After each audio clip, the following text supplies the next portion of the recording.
Hi കൂട്ടുകാർ, അസ്സലാമു അലൈക്കും വറഹ്മത്തുള്ളാഹി തആല വബറകാതുഹു. 1ാം ക്ലാസ് തഫീമുൽ ഖിറാഅത്തിൽ നിങ്ങളെല്ലാവരും ഇങ്ങനെ ഒരു പാഠഭാഗം കണ്ടിട്ടുണ്ടാവും. തൻവീനുകളെ കുറിച്ചിട്ട് പാഠഭാഗത്തിൻ്റെ അടിയിലായിട്ട് വന്നത്. അപ്പോൾ ഇവിടെ തൻവീൻ എന്താണ് തൻവീൻ എന്ന് മനസ്സിലാക്കണം. നമ്മൾ ഉച്ചാരണത്തിൽ നൂന് വരും, എഴുത്തിലവിടെ നൂന് കാണൂല. എഴുത്തിലില്ലാത്തതും ഉച്ചാരണത്തിൽ വരുന്നതുമായ നൂനാണ് തൻവീൻ.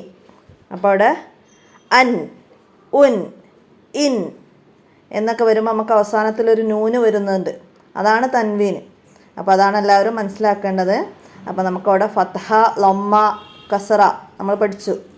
അപ്പോൾ അത് 2 ഫത്തഹകൾ ഒരുമിച്ചിടുമ്പോൾ എങ്ങനെയാണ് വരുന്നത്, 2 കസറുകൾ ഒരുമിച്ച് വരുമ്പോൾ എങ്ങനെയാണ് വരുന്നത് എന്നൊക്കെ ഉള്ളതിൻ്റെ ഉച്ചാരണം എല്ലാവരും നന്നായി മനസ്സിലാക്കുക. അതിൻ്റെ വീഡിയോ ഞാൻ ഇതിൻ്റെ അവസാനത്തിൽ ഞാൻ പോസ്റ്റ് ചെയ്യാം. അപ്പോൾ എല്ലാവരും മനസ്സിലാക്കുക. ലൊമ്മകൾ 2 രീതിയിൽ എഴുതും. അപ്പോൾ അതൊക്കെ മനസ്സിലാക്കുക. അപ്പോൾ തൻവീൻ എന്താണെന്ന് എല്ലാവരും മനസ്സിലാക്കണം. നമുക്ക് വരും ക്ലാസ്സുകളിൽ തജ്വീദിൽ നിയമങ്ങൾ പഠിക്കുമ്പോൾ തൻവീനിന് ശേഷം ഇൽഹാറിൻ്റെ അക്ഷരമാണ് വന്നത്. അപ്പോൾ തൻവീൻ എന്താണ് എന്നൊക്കെ മനസ്സിലാക്കിയാലാണ് നമുക്ക് അപ്പം തൻവീൻ എന്താണ്. ഞാനൊക്കെ തജ്വീദ് ക്ലാസ് എടുക്കുമ്പോൾ കുട്ടികൾക്ക് ആദ്യം തൻവീന് 3ലും 4ലും പഠിക്കുന്ന കുട്ടികൾക്ക് അപ്പം തൻവീന് പഠിപ്പിക്കേണ്ടി വരുന്നുണ്ട്. തൻവീൻ എന്താണെന്ന് പറഞ്ഞ് മനസ്സിലാക്കി കൊടുക്കണം. അപ്പോൾ അതൊക്കെ നമ്മൾ 1ാം ക്ലാസ്സിൽ നിന്ന് തന്നെ പഠിച്ചു വരിക. അപ്പോഴാണ് നമുക്ക് തൻവീൻ എന്താണ് ഒക്കെ തജ്വീദ് നിയമത്തിൻ്റെ കൂടെ സാക്കിനായ നൂനിൻ്റെയും തൻവീനിൻ്റെയും ശേഷം ഇൽഹാറിൻ്റെ അക്ഷരങ്ങൾ വന്നാൽ അവിടെ വെളിവാക്കി ഓതണം. അപ്പോൾ എന്താണ് തൻവീന് എന്നൊക്കെ മനസ്സിലാക്കാൻ കഴിയണമെങ്കിൽ നമ്മൾ ചെറിയ ക്ലാസ്സിൽ നിന്ന് തന്നെ തൻവീനുകളെ കുറിച്ച് നന്നായി മനസ്സിലാക്കണം. അപ്പോൾ എല്ലാവരും ഈ വീഡിയോ ഉപകാരപ്പെടുത്തി മനസ്സിലാക്കുക. ഇനി മക്കളെല്ലാവരും നമ്മുടെ കിതാബ് എടുത്തല്ലോ. എല്ലാവരും ഇവിടെ ശ്രദ്ധിച്ചാട്ടെ. കണ്ടല്ലോ, റഅ്സുൻ എന്നതിൽ അവസാനത്തെ അക്ഷരത്തിൻ്റെ മുകളിൽ മക്കൾ നോക്കിയാട്ടെ. എന്താണ് കാണുന്നത്? അതേ, ലൊമ്മ കാണുന്നുണ്ട്. എത്ര ലൊമ്മയുണ്ട്? 2 ലൊമ്മയുണ്ട്. ഇതുപോലെ ഒന്നാണെങ്കിൽ അതിന് ലൊമ്മ എന്ന് പറയും. ഇതുപോലെ 2 ലൊമ്മയിട്ടാൽ അതിന് ലൊമ്മ തൻവീൻ എന്ന് പറയും. തൻവീൻ ലൊമ്മ, തൻവീൻ എന്നാണ് അതിൻ്റെ പേർ. മക്കൾ പറഞ്ഞാട്ടെ, എന്താണ് പേർ? തൻവീൻ. മനസ്സിലായോ? തൻവീൻ. ഇതുപോലെ 2 ഫത്ഹ വന്നാൽ അതും തൻവീനാണ്, 2 കസ്റ വന്നാൽ അതും തൻവീനാണ്.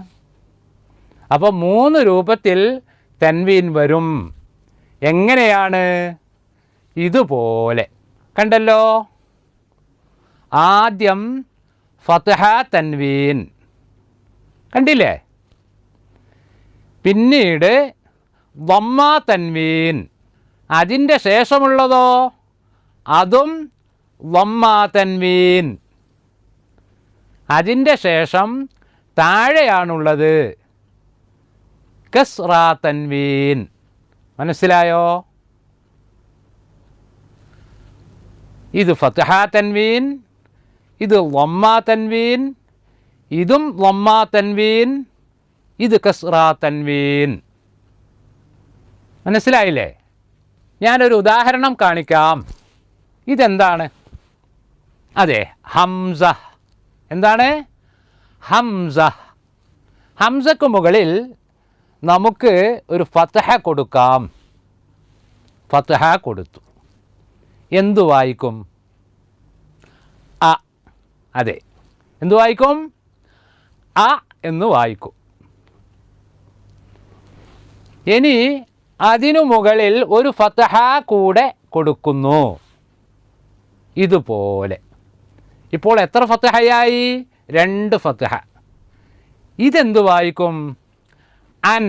പറഞ്ഞാട്ടെ, അൻ. ഇത് അ, ഇത് അൻ. മനസ്സിലായല്ലോ?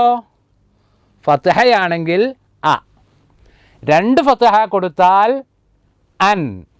അപ്പോൾ അതിൻ്റെ പേര് തൻവീൻ, ഫത്ഹ തൻവീൻ. ഇനി നമുക്ക് വേറെ ഒരു ഹംസ, ഇതാ. ഈ ഹംസക്ക് നാം ലമ്മ കൊടുത്തു. എന്തു വായിക്കും? ഉ അല്ലേ? അതെ, ഉ എന്ന് വായിക്കും. ഇനി ഒരു ലമ്മ കൂടി കൊടുത്താലോ? ഇതുപോലെ. എന്തു വായിക്കും? ഉൻ. പറഞ്ഞാട്ടെ, ഉൻ. അതെ, ഉൻ. ഇനി വേറെ ഒരു ഹംസ,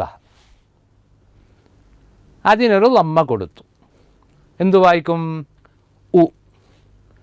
ഇനി എല്ലാവരും ശ്രദ്ധിക്കണം, ഇനി ലമ്മയല്ല കൊടുക്കുന്നത്, മുകളിലേക്ക് വളച്ചൊരു വര കൊടുത്തു. ഇതും ലമ്മ തൻവീൻ തന്നെയാണ്. ഇപ്പോൾ എന്ത് വായിക്കും? ഉൻ. ഇതോ ഉൻ, 2 രൂപത്തിൽ. ഇത് ഉൻ, ഇതോ അതും ഉൻ. മനസ്സിലായോ? ഫത്ഹ തൻവീനായി, ലമ്മ തൻവീനായി. ഇനി വേറെ ഒരു ഹംസ കണ്ടില്ലേ? ഈ ഹംസക്ക് നാം കസ്റ കൊടുക്കുന്നു. കസ്റ എവിടെ കൊടുക്കും? അതേ, താഴെ കൊടുക്കും. ഹംസക്ക് താഴെ കസ്റ കൊടുത്തു. ഇപ്പോൾ എന്ത് വായിക്കും? അതേ, ഇ. എന്ത്? ഇ. ഇനി അതിൻ്റെ താഴെ ഒരു കസ്റ കൂടെ കൊടുക്കുന്നു, ഇതുപോലെ. ഇപ്പോൾ എന്തായി? ഇൻ. മാഷാ അല്ലാഹ്. നമുക്കൊന്നുകൂടെ വായിക്കാം. അൻ, ഉൻ, ഉൻ, ഇൻ. മനസ്സിലായല്ലോ? ഫത്ഹ തൻവീൻ, ലമ്മ തൻവീൻ, കസ്റ തൻവീൻ. അപ്പോൾ വീഡിയോസ് എല്ലാവരും ഉപകാരപ്പെടുത്തുക, നിങ്ങളെ കൂട്ടുകാർക്കൊക്കെ ഷെയർ ചെയ്ത് കൊടുക്കുക. സ്കൂൾ മദ്രസയിലെ ബുക്കുകൾ മാറിയിട്ടുണ്ടെന്ന് മുമ്പത്തെ വീഡിയോയിൽ ഞാൻ പറഞ്ഞിട്ടുണ്ട്. അപ്പോൾ നമുക്ക് സ്കൂൾ തുറക്കുമ്പോൾ തന്നെ നമുക്ക് ആ വീഡിയോസൊക്കെ അപ്ലോഡ് ചെയ്യണം. അപ്പോൾ മാറിയത് ചില ബുക്കുകൾ മാത്രമാണ്, പിന്നെ അവർക്ക് അതിലെ വർക്ക് വേറെ ബുക്കായിട്ടുണ്ട് എന്ന് മാത്രമേ ഉള്ളൂ.